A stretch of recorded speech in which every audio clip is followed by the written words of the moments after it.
Hey everyone, it's me again, and welcome to Faith's Faces. If you're new to my channel, welcome to my little corner of the internet. My name's Faith Grenade, and I put makeup videos here on YouTube. And you should subscribe. And you should also hit that little bell icon. It'll notify you every time I upload so you don't miss any of this action. And we got some action for you today. You stumbled across this Faith's Faces, which is usually a tutorial or a get ready with me like we're doing today.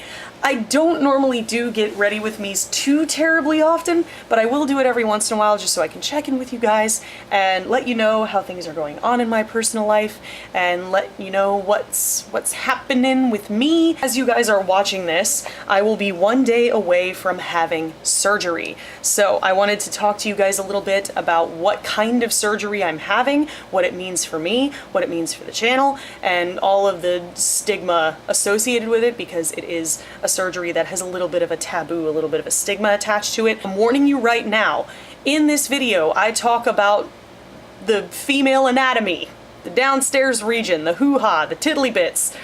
If you are at all uncomfortable with talking about the female anatomy, click away now, because pretty much the entire get ready with me is me talking about my junk. If you want to get ready with me and watch me create this beautiful teal magical mermaid madness makeup while talking about my lady parts, then just keep on watching, baby. Most of the time, y'all know, this channel is all makeup all the time. I make it a point to do that because I don't, I know for me personally, it's like, yeah, you're a human being with things that happen in your life and struggles and all of that, and that's great and all, but that's not why I watch beauty YouTubers, I watch it for the makeup, with the rare exception, regardless of whether I'm talking about my life or something that I feel strongly about or anything else, you will usually see me putting on makeup if I have a camera on me. Reason that I decided to go ahead and film a get ready with me today is because I wanted to let you guys know, in case my upload schedule gets wonky or messed up for any reason. By the time you're watching this, I will be one day out from having surgery. It hasn't really hit me yet. Like, as I'm making this video, I can't even remember what day it is. It's the 20th, so, but I still have so much going on up until that point that it just hasn't hit me that, like, oh, I'm having surgery, so I haven't really had the chance to, like, think about it too much, which is kind of a good thing, but I am having surgery on the 24th. It's a relatively routine procedure, fairly minor, like, I don't have to get intubated or anything, but, you're still getting put under, it's still a nerve-wracking experience, so I've been scrambling, preparing, and trying to get my ducks in a row for when the surgery happens, because there's a good chance that I'll be laid up for a little while. If my upload schedule gets interrupted in some way, or I end up making a video that is not me doing makeup, I apologize in advance. I don't know how I'm gonna recover from this, like how long it's gonna take me to heal. It really does depend on the individual. So when I tell my friends that I'm having surgery, someone tells you they're having surgery, what's the first thing you ask? What kind of surgery? And up till now, I've been sort of vague about it because it's sort of a taboo topic, and I wasn't sure how much I wanted to share of what kind of surgery I was having, because I knew I would get probably judgment from some people or whatever. And, I talked to my husband about it, and I thought about it a lot, and I was just like, you know what? Up until recently, I had no idea that a surgery like this was even a thing that people could do. And I'm sure there's other, women in the world that don't realize that this is a thing that's available to them. And if I can help one person discover this and improve their life because of it, then it will have been worth any embarrassment I might have felt in talking about it. The procedure I'm having is called a labiaplasty. Now, what on earth is that? Well, as most folks who have taken a class on anatomy and sexuality in, you know, middle or high school probably know, the vulva, so the outer area of a woman's nether regions, has these things called labia. And then these little kind of, how do I explain this without sounding disgusting? It's like they're little fleshy flaps around the opening of the vagina, and they serve a bunch of different purposes. They're very vascular, so they work to improve blood flow to the area, and they also protect the vaginal opening from, you know, bacteria or anything like that. They're basically a line of defense. And there are two different types of labia. There's the labia majora, which are the very, very outer lips, and then there's the labia minora, which are the inner lips. I'm going to be talking about the labia minora today. Sometimes those labia minora are quite large. They come in different shapes and sizes, and there's a lot that plays into why they are the shape and size they are. It's mostly genetic, but it can also be, you know, trauma or some other kind of thing. But some labia minora on some women are quite large, to the point where they hang, you know, outside of the labia majora, and even to the point, in some cases, such as mine and so many other women, where they become uncomfortable. You know, it gets to a point where they start getting stuck in places, like, you know, wearing certain underwear isn't really a possibility because they get, you know, caught up in the underwear, or sexual activity can be really painful because they get pinched or pulled or messed up in that way. Basically what a labiaplasty is it takes these, you know, this little skirt, and it trims the hem a little bit, so to speak. So they take the labia minora and they cut a chunk of them off, which sounds terrible, but in cases like mine where, you know, they're interfering with your day-to-day life, like, it can really help to improve the lives of the women who face elongated labia struggles. For a long time, I struggled with elongated labia. You know, wearing certain clothing made it uncomfortable to walk or move around. Hot weather is terrible because everything gets all snagged and caught up. And, you know, once I became sexually active, you know, sex was already a kind of dodgy topic with me. It was already a difficult thing to sort of muster because I am a survivor of sexual assault. So that adds an entirely different layer to things with regard to intimacy. But not only was I dealing with the psychological barriers that are associated with that, I was also dealing with literal physical discomfort. Like, it, you know, sex hurt, and sex isn't supposed to hurt. I have just sort of lived with it and accepted it as a reality that I had to deal with for the rest of my life, because I didn't think that there was any, you know, way to mitigate the problem. And then I learned about labiaplasty surgery. And at first I was skeptical. I was like, cosmetic surgery? I mean, it's like, because, you know, those types of surgeries are often done for aesthetic reasons. So, you know, a lot of people criticize them as being plastic surgery or cosmetic surgery.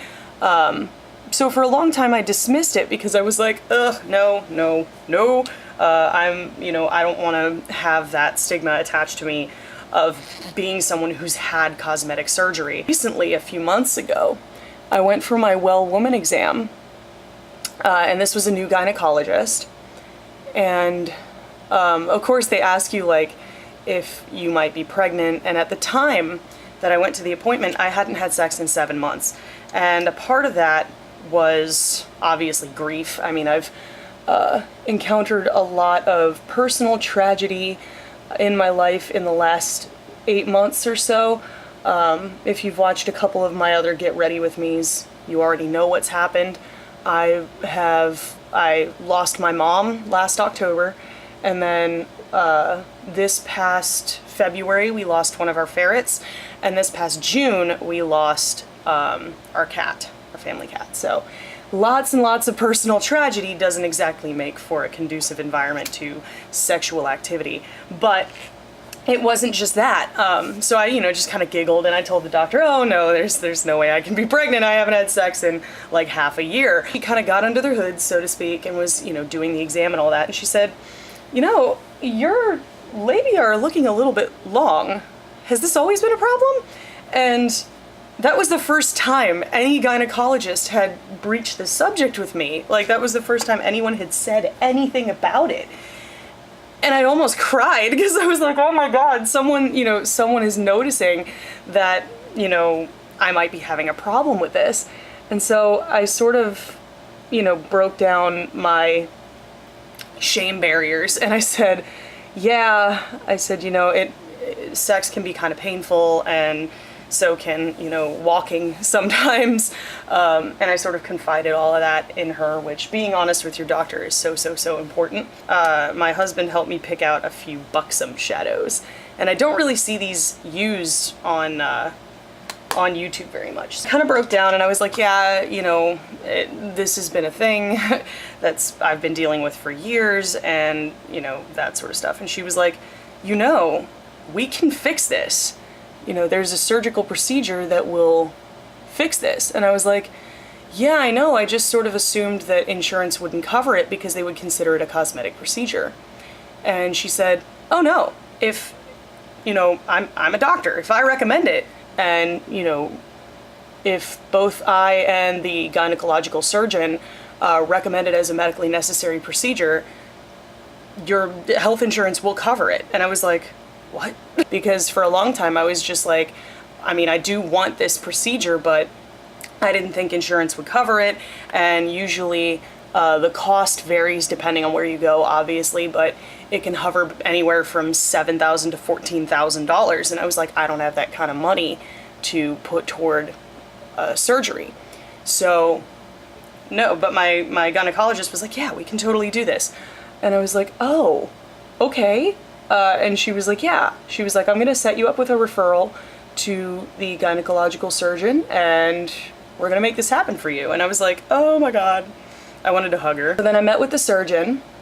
The surgeon took a look downstairs, and she was like, all I have to see is darkness in certain parts of the labia minora. Like, usually, labia can come in all sorts of colors, but if you see pointed darkness, particularly toward the tip of the labia, that's usually, apparently, according to my doctor, a sign of irritation, a sign that, that particular part of the tissue is being irritated on a regular basis. And she was like, I see that here on one of your labia, so that's all I really need to determine that this is a medically necessary procedure for you, because it is causing you physical irritation. There are risks, obviously, and there is pain, obviously, because it is a surgery. You're getting cut open, There's gonna be some discomfort. And she was like, this can be a pretty painful thing to heal from. So if that's something that you're concerned about, you could probably survive without this procedure, but, I think that there's significant, empirical evidence to suggest that you would benefit from this. And I was like, yeah, totally. I was like, pain happens. Like, I've been through enough pain in the last year or so that pain doesn't scare me anymore. I was like, I'll deal with the pain, but this is affecting my relationship. It's affecting, my day-to-day life. And I was just like, I can't do this anymore. I can't just walk around and pretend I'm okay. So we scheduled the surgery date and another appointment where I was going to fill out a bunch of paperwork. And then if you're interested, I can also do vlogs following the surgery to keep you guys filled in on how my healing process is going and what the pain is like, because this isn't something anyone talks about. You know, it's just like this taboo topic that no one talks about because people don't like it when women talk about the female body.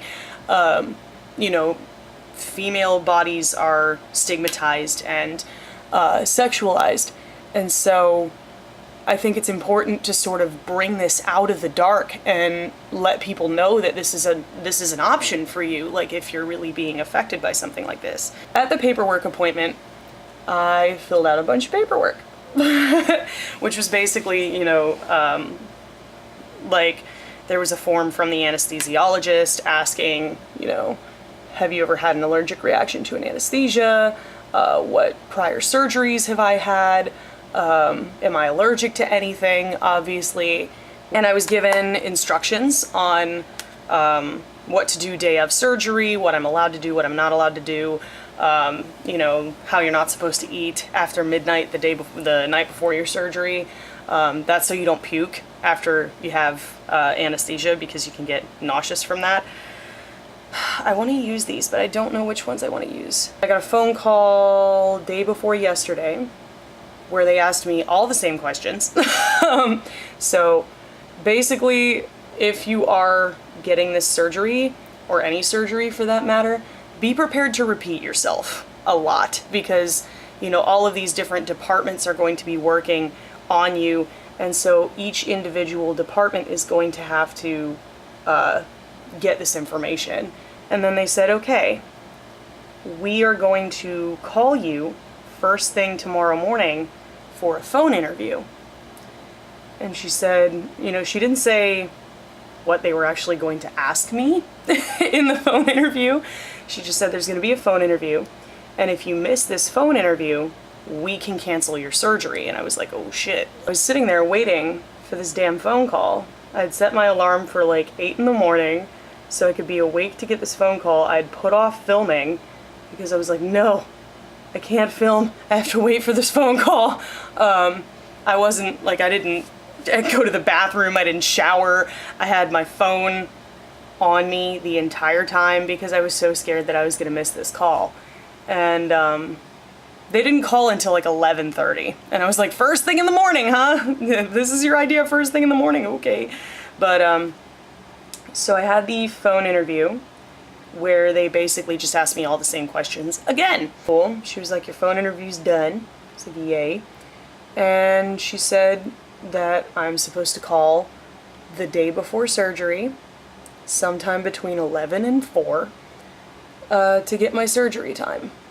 So I'm not going to actually know what time I'm going to be in the OR until the day before. My family in general don't like being laid up. We don't like being told that we can't do anything, or that we can't be productive, because I come from a very productive stock where we're hardworking people. So that's going to be the biggest challenge for me, I think, is not being able to do anything. Because I literally will just be laid the fuck out, and I won't be able to do any of the things I normally do, and it's going to be tough.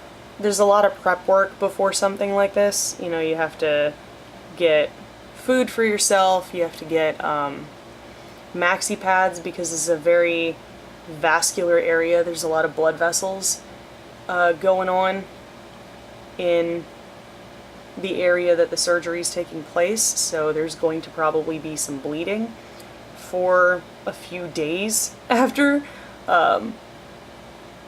So she told me to get maxi pads and some breathable cotton mesh underwear, so, you know, it leaves that area open to the air. It's considered by many to be a cosmetic surgery, because it is done at times for cosmetic reasons. You know, some people just don't like how their labia look and want them to look prettier, or at least society's, you know, definition of prettier, because remember, kids, women's bodies and men's bodies to a certain degree as well are idealized from head to toe. You know, we're taught that our boobs are supposed to look a certain way, and we're taught that our legs are supposed to look a certain way, and we're taught that our labia are supposed to look a certain way, and it's like, for God's sake, you know, it's your labia. Like, it's not even something that the world sees on a daily basis. Some people, they say, oh, you should be happy with yourself, and I've gotten that a little bit from people who I've actually confided in and told about the surgery. They're like, oh, you know, elongated labia are normal, you should embrace your body and love it for, you know, love yourself for who you are, and all this, like, self-esteem, whatnot, which, I mean, don't get me wrong, it's important to love yourself for exactly who you are, but sometimes the most loving thing that you can do for yourself is to get your body to a point where you're comfortable and happy. And for me, that's what I'm doing. I feel like in having this surgery, I'm exercising the most pure form of self-love and self-appreciation, because I'm, you know, noticing that there's an issue with my comfort, with my, you know, sexuality, and I'm taking steps to, you know, make myself happier and make myself more comfortable and more able to do all of the things that I want to do. If you don't like the size of your boobs and you want to make them bigger, more power to you. Like, fucking do it. Like, I'm so sick of people shaming other people for wanting to be better versions of themselves, you know? No one really shames anybody for losing weight. Like, why is this any different? Because you're making the choice to get cut open? Like, if anything, it's even more of an act of self-love, because you're making the choice to do it, you know? It's not something that you're doing because society expects you to. It's not something that you're doing to be politically correct or to be, you know, accepted by other people. It's something that you're doing specifically for you. You know, it's a gift that you're giving yourself. And that's the way it is for me. And for a long time, I had to, you know, come to grips with that and realize that, yeah, you know, people are going to criticize you. People are going to say that you're doing this because you hate yourself, and or you're doing this because, you know, the patriarchal society is expecting you to. But as long as you know why you're doing it, don't worry about what other people say. Fuck them, you know? At the end of the day, happiness isn't promised to anyone. You know, the universe doesn't owe you anything. And if you want happiness, you have to chase it for yourself. And that's what I'm doing. This is a part of that process of chasing my happy, if that makes any sense. I know I'm getting really deep right now, but bear with me. You know, this is a subject I feel pretty strongly about, because I feel like the body positivity movement is great in a lot of ways, and I love some of the things that have come out of it, but I feel like body positivity, or this, you know, this movement of being anti-plastic surgery and loving yourself for who you are and all this, that, and the other thing, it's a great movement when pursued properly, but I also think it can be a little bit toxic, because it can shame people out of doing things that would make them happy. I am not a doctor. I'm not a doctor. I don't have a medical degree. I don't have any training in that, you know, particular area. So at the end of the day, you know, I can't tell you what you should and what you will and will not be able to do, or what you should and shouldn't do. It's really something that you have to discuss with a medical professional. They'll be able to give you more information, but I'm encouraging you to do so. You know, there's nothing wrong with talking to your doctor about it and seeing what they say. Prepping for esthetician school to start, because I start esthetician school August 10th. I'm so excited. So excited. Like, I'm nervous. Don't get me wrong. I'm nervous as hell. Like, I'm so scared because it's been, oh my god, like, I graduated in 2011. So it's been 6 years since I went to college. And this is a college level course. So, you know, there's going to be a lot of work involved, and more relevantly to me, there's going to be a lot of pressure to succeed because this is not something that I can do wrong, you know? It's something that has to work because it has to do with my immediate career prospects. And even in undergrad, I put a lot of pressure on myself to do well and to perform because, you know, both of my parents were college professors. Like, it runs in my DNA. I'm still gonna try and get videos uploaded on schedule at their regular times, but depending on how this goes and how I heal and, you know, how quickly that whole process happens, I might falter a little bit, so don't be too worried if I don't upload one day. It's just a thing. So I think I'm gonna do liner, lashes, and mascara off camera just to save time because this video is already almost an hour long. So I'm gonna do that. I'm gonna probably use a lot of the usual suspects. I don't really have a whole lot of eyelashes left right now because I used them all, but I have to go out and get more today. I'll be back. Oh, I'm actually gonna film another video too. I'm gonna film my foundation routine, so I'm gonna do that, and then I will be back with the rest of the face. Okay, face is done. We're looking pretty good, looking glowy, looking bronzy, loving it. I'm finally gonna get to use this. I've been waiting for an excuse to use this color and I haven't found the right look for it, and I think today's gonna be the day. This is the Sephora Cream Lip Stain in shade 29. That's the number.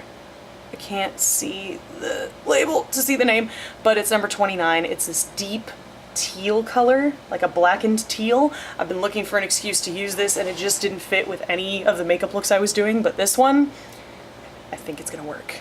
Okay, now the question, do I want to make it a metallic lip? As if that's even a question. I'm gonna take Sugarpill Lumi, which is one of my favorite loose pigments of all time, and I'm gonna pat this in the center of my lips. Eek! That just took this look over the top. Like, I wasn't sure about this, but now I'm in love with how this came out. I love it. Okay, that's about it for me, guys. The look is complete. I could not be happier with how this came out. It's intense, it's extreme, and I am loving every single minute of it. This looks so good. Like, I'm actually excited about this now. Whereas before it was just like a pedestrian, you know, ho-hum, get it done kind of thing. Now, like, it looks really good. Don't worry about me. I am gonna try and keep videos coming for you guys to make sure that my schedule stays intact as much as possible. But if I do miss an upload, I apologize in advance. Just please be patient with me. You know, I have no idea how this surgery is going to affect me. But let me know in the comments if you guys want me to check in with you and do a vlog about post-surgery and my recovery and all that good stuff. But in the meantime, I hope you guys found this video helpful, informative, or entertaining. If you did, there's a button for that. Spank that like button in the butt. You know it deserves it. And if you want to see more from me, got a couple options now. You could click the videos on either side of my head to binge if you're bored or bummed out. Or hey, you could hit that button that looks like my face and subscribe and become a member of the faithful today. I put out new videos every Sunday. Thank you guys so much for watching and joining me today. And I will see you in the next video.